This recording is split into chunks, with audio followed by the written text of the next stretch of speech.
tropical wave forms over the African continent and then travels across the Atlantic. Those are kind of like the embryos or the seeds for future storms. That's the primary pathway that storms form, but there are also ones that can form close to land, and they don't necessarily require a tropical wave to develop. These are the kinds of systems, though, that take a little bit longer to develop. They need a little more time. Sometimes it could be an upper low in the upper atmosphere that gradually works its way down to the water. And those are usually more lopsided, weaker storms. So they usually don't attain hurricane status, but sometimes they can. But when we refer to homegrown storms specifically, it's something that forms basically right off the coastline. A local example of that, if y'all can remember, a lot of people have forgotten that we even had a hurricane in September of 2021 named Nicholas. It kind of formed right off the Texas coastline and then made landfall. We had a hurricane named Umberto in 2007 that literally in 18 hours went from nothing to making landfall on the Bolivar Peninsula as almost a Category 2 hurricane. So we can get these rapid spin-ups just a few miles offshore, and that's what we're going to be on guard against this year. The problem with that is it doesn't give us a whole lot of time to prepare. Like a storm like Ike, when we tracked Ike for almost 2 weeks before it hit us, right? These form very quickly, and so you don't have as much time to prepare by the time the threat is fully realized. And that's why it's important that we always prepare the same, no matter what the season calls for. We want to treat every season as if one's coming, and if it doesn't, we celebrate at the end of hurricane season. It's funny because I would think, and it shows you because I have no meteorological training, but that if it's coming across from Africa, it has time to gather all of this moisture and all of this strength and all of that. So I would think a homegrown would always be weaker and smaller because it doesn't have any time to grow. But I guess that's not accurate. That's not always the case, but normally the homegrown ones are on the weaker side because they do take more time. But there are certain cases, usually it involves a tropical wave that's made it all the way across, and it's just kind of been dormant until it hits the Gulf. That's when you can get a situation like Harvey that spins up from nothing to making landfall as a Cat 4 3 days later.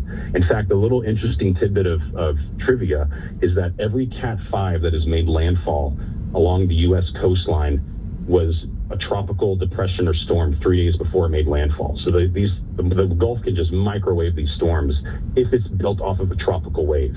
If it's those other methods, then it really doesn't have the time to get it back together. Travis, I know you don't have a crystal ball, and you can't tell us when we're going to expect these storms. I actually do have a crystal ball. All right. God. Tell us about it. Tell us your plans. Give us a timeline. All right, what do you want to know? I'm curious, what are you going to be watching for as we get into the summer? You even mentioned October, November, and as I'm hearing that, I'm like, November, a hurricane in November? That sounds wild, but tell me what you're going to be watching for as we head through the hurricane season. Sure. So June, July, I'm looking for the potential of a tropical depression or a tropical storm in the Western Gulf. That's usually our primary threat in a El Nino type years, an early season lopsided tropical depression, tropical storm. That'd be this next 8 weeks. Once we get to the meat of hurricane season, I expect that the Pacific side of Mexico is going to be going gangbusters with storms, and that's going to create so much wind shear over the Gulf it'll be hostile to the storms, or if they do get in the Gulf, they'll probably get steered away from Texas. So I'm not as concerned during the typical peak of the hurricane season of us being impacted by anything directly. And then once we get to September, October, that's when I'm paying closer attention to those storms that form on the Pacific side of Mexico, because those can get scooped up by low pressure systems and the jet stream winds and send their rains across Texas. And if there happens to be a front that comes down and combines with that tropical moisture, you can get some really big floods. Some of our listeners here may remember the San Jacinto floods back in 1994 of the San Jacinto River. That was caused by a stalled front and these Pacific hurricanes feeding it moisture. So that's something we'll be looking out for when we get into the fall. And then usually by mid-October, if no storm has made landfall in Texas, we're in the clear. The season still runs 6 more weeks through the second half of October through November, but usually at that point, we're looking more for things in the Caribbean or the East Coast of the United States to be impacted at that point because the steering winds push things away from us. So that's kind of my roadmap for the season ahead. Talking about predicting hurricanes, and speaking of hurricanes, and it's always tied in with wind speed and all of that, wind shear. Are we doing a disservice when we talk about hurricanes in that way? As you just pointed out, it's the flooding, it's the water that often causes a great more deal of damage over a period of time than the initial impact of the wind of the storm. Thoughts on that? Yeah, I think that the Hurricane Center has made a lot of adjustments over the years because they realize that you can't just define it by a single number category, and that tells you everything you need to know about the hurricane, right? Hurricane Ike was just a Category 2, but it sent a 15 to 20-foot wall of storm surge water into the Bolivar Peninsula and devastated Crystal Beach and Gilchrist. Mm-hmm. And then you had a storm like Harvey that we didn't get the wind part of Harvey. We got the outer rain bands that stuck over us and sat for 4 days. And we had 30 to 40 inches across the city of Houston, almost a year's worth of rain in just 5 days. And because of the high rain rates that we get and how flat we are, flooding is our primary natural disaster here in Southeast Texas. That water just has nowhere to go. And so that is definitely something we always have to be concerned about. So what we like to do at ABC 13 is whenever a storm is approaching, we like to break down the 4 risks that a hurricane poses and where we expect those risks to be greatest. So that'd be your wind speeds, that'd be the storm surge that moves when the Gulf waters get pushed ashore along the coast. We also have the rainfall, which we sometimes refer to as inland flooding. And then we also have tornadoes. So we kind of break it down into those 4 categories. These are the risks, and these are where those risks are greatest. And your intuition is right, Ernie. When you think about the number of people who are dying from tropical systems, and if you look at the numbers, about 90% of fatalities that are directly caused by the storm are because of water, drowning in the storm surge, drowning in a flash flood because you drove through an underpass that was 20 feet deep.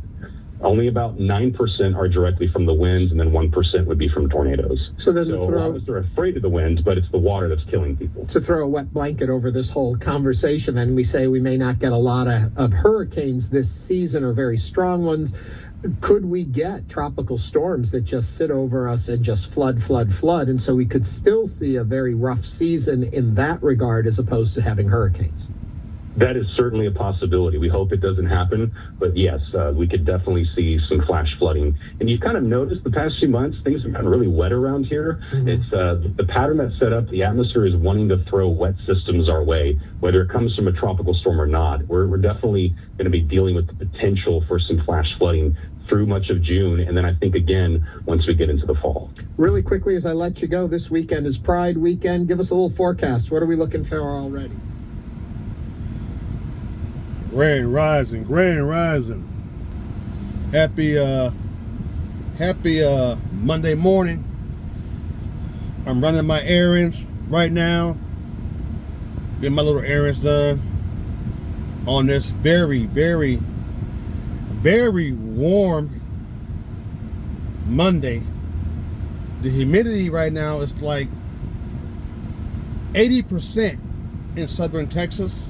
In the Houston area, Ag Zone 9A, 9B. It's supposed to rain this afternoon, they're saying, because the humidity is so high. So and the clouds are coming in, I can see them. We're supposed to get some rain this afternoon. We might not. As usual, I'm listening to talk radio as I run my errands. And as you know, the official hurricane season has started. In our area of Houston, the hurricane season has started today, and they're talking about hurricanes and what they're predicting this year.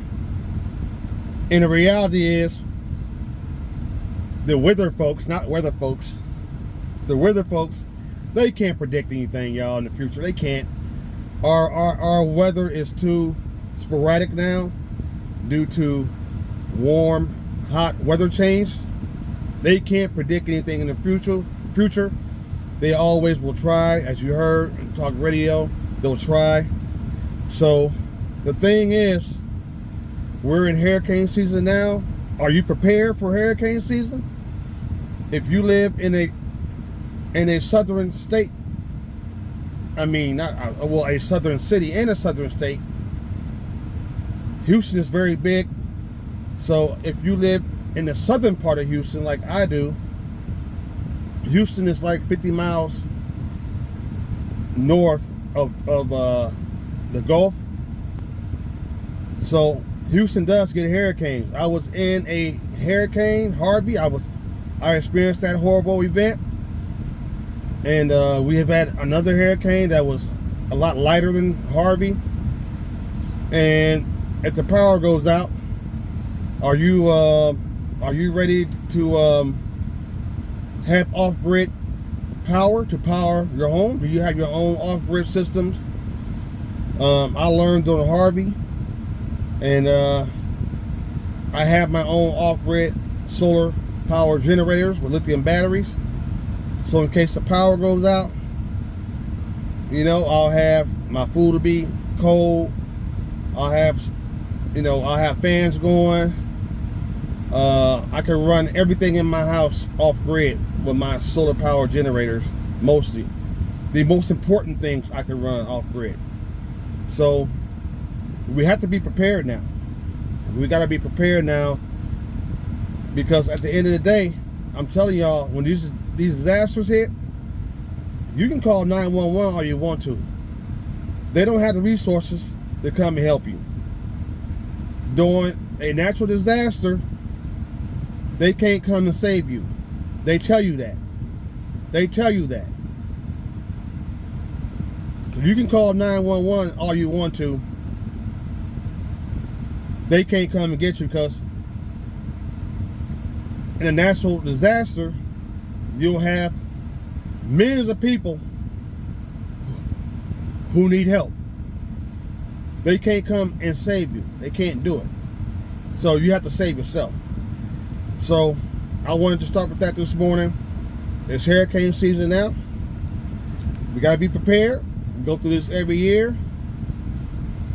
You got to prep for it. You have to have off-grid power. You got to have a source to keep your food cold when the grid goes down. All that. So this is Return to Life Wayne coming to y'all while he runs his errands this morning. And listen to Talk Radio. Remember, ain't nobody coming to save us, y'all. We got to save ourselves.